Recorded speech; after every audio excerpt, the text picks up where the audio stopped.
আমাদের প্রত্যেকটা ছোট্ট ছোট্ট পাপ রব জানার পরও সত্তার হয়ে সেই গুনার উপর আবরণ ঢেলে দিয়ে এখনো সমাজে মাথা উঁচু করে বাঁচার ব্যবস্থা করে দিয়েছেন একমাত্র নবী রাহমাতুল্লিল আলামিনের উম্মত হওয়ার কারণে।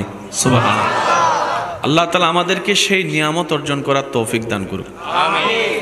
এবার বুঝে বুঝে সবাই আমাকে একটু উত্তর দিবেন। পৃথিবীতে প্রত্যেকটা বিষয়ে দ্বিমত আছে, বলেন দ্বিমত। জায়গা নিয়ে দ্বিমত, রাজনীতি নিয়ে দ্বিমত, ব্যবসা নিয়ে দ্বিমত, পড়ালেখা নিয়ে দ্বিমত, সর্ব জায়গায় দ্বিমত আছে।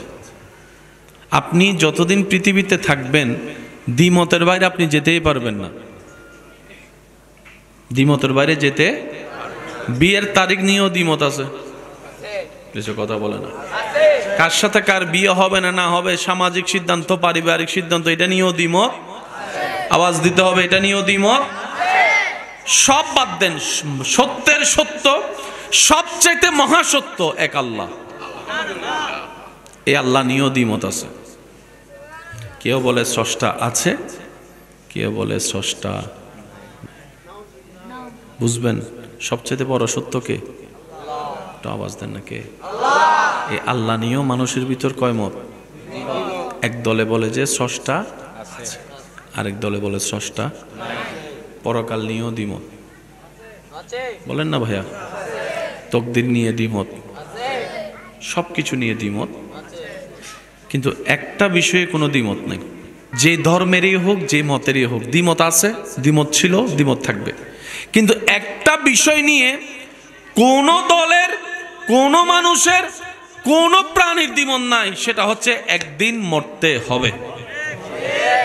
সে যে দলেরই হোক, সবাই বলে একদিন, বলে না, মুসলমানে বলে একদিন মরতে, হিন্দু বৌদ্ধ খ্রিস্টান ভাইয়েরাও বলে একদিন মরতে, আস্তিক নাস্তিক সবাই বলে একদিন মরতে, গরুও বলে একদিন মরতে হবে, বাঘও বলে একদিন। মৃত্যু নিয়ে কারো কোনো দ্বিমত? এই মৃত্যুর শেষ হওয়ার সাথে সাথে আবার দ্বিমত শুরু। কেউ সাদা কাপড়ে বিদায়, কেউ লাল কাপড়ে বিদায়।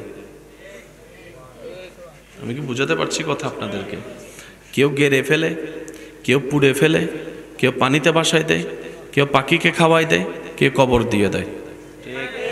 কেউ বলে পরকাল আছে, কেউ বলে পরকাল নাই, কেউ বলে জান্নাত জাহান্নাম আছে, কেউ বলে জান্নাত জাহান্নাম, কেউ বলে যে বিচার আছে, কেউ বলে যে বিচার, কেউ বলে যে এটার পরেও জীবন একটা আছে, কেউ বলে যে এটাই শেষ, এটার পর আর কোনো জীবন। অর্থাৎ মৃত্যুর আগ পর্যন্ত দ্বিমত, মৃত্যুর পরও। শুধু একমাত্র মৃত্যু শব্দটায় কারো কোনো দ্বিমত। সুবহানাল্লাহ করে যায় বলেন, আর একটু আস্তে করে বলেন সুবহান। এই কথাটা মাথায় এক সাইডে বসান। কি? মৃত্যু নিয়ে কোনো দ্বিমত। মৃত্যুর আয়াত হাজারবার শুনেছি, সবাই একটু বলি কুল্লু নাফসিন, জোরে বলি কুল্লু নাফসিন। মৃত্যু দিয়ে আল্লাহ খুব ভালো করেছেন।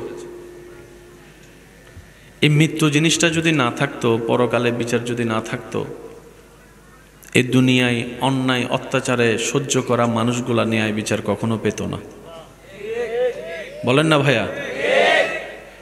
যারা দাপটের কারণে ন্যায় বিচার পায় নাই, টাকা পয়সার কারণে ন্যায় বিচার পায় নাই, তারা আজীবন অন্যায়ের মধ্যেই ডুবে থাকতো, ন্যায় বিচার কখনো পাওয়ার সুযোগ থাকতো না। রব্বুল আলামিন বলে, দুনিয়ায় যেমন তেমন বান্দা, তুমি শুধু ঈমানটা নিয়ে, নেক আমলের ভান্ডার নিয়ে হাসরের ময়দানে আসো, আমি রব তোমার পক্ষে ন্যায় বিচার করে দিব। সে হাসরের ময়দানে কারো দাপট চলবে না।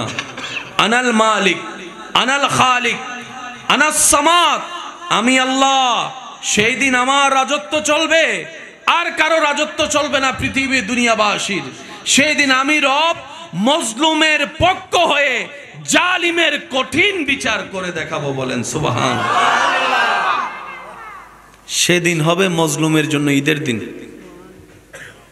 সুবহানাল্লাহ বলবেন। যখন রব মজলুমের পক্ষ হয়ে জালিমের বিপক্ষে বিচার করবেন। সেদিন মজলুমরা হবে, বলবে আল্লাহ তোমার বড় দয়া যে তুমি মৃত্যু রেখেছ, হাসরও রেখেছ, বিচারও রেখেছ। বিচারের সেই সিস্টেমটা যদি না থাকতো আমরা জীবনে কখনো ন্যায় বিচার পাওয়া সম্ভব হতো না।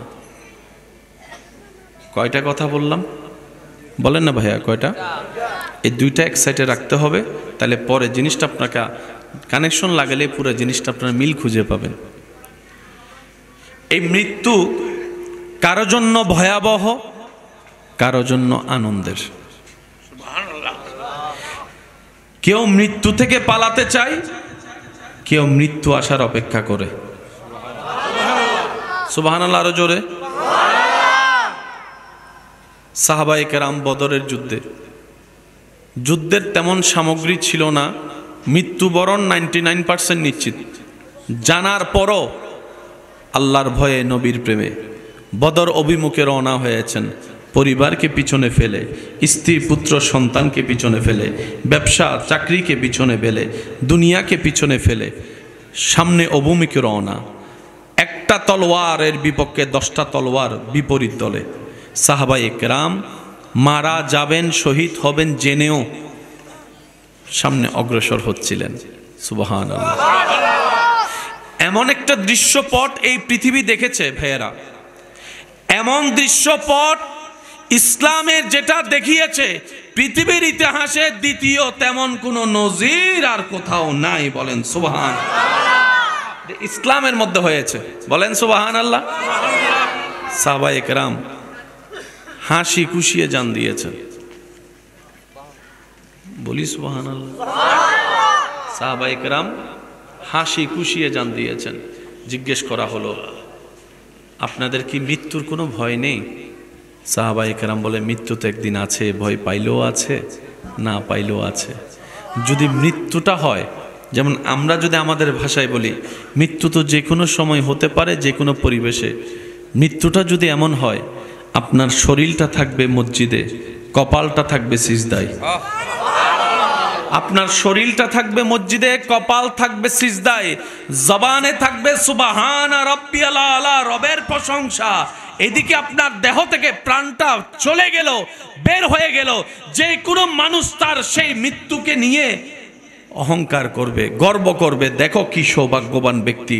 আল্লাহর ঘরের ভিতরে আল্লাহর দরবারে মাথা ঝুঁকিয়ে আল্লাহর জিকির করতে করতে আল্লাহর প্রেমে প্রাণ উৎসর্গ করে দিয়েছে। সুবহানাল্লাহ। সাহাবায়ে কেরাম বলে মৃত্যু তো একদিন আছে, এনিহাও হবে। মৃত্যুটা যদি ইসলামের জন্য হয়,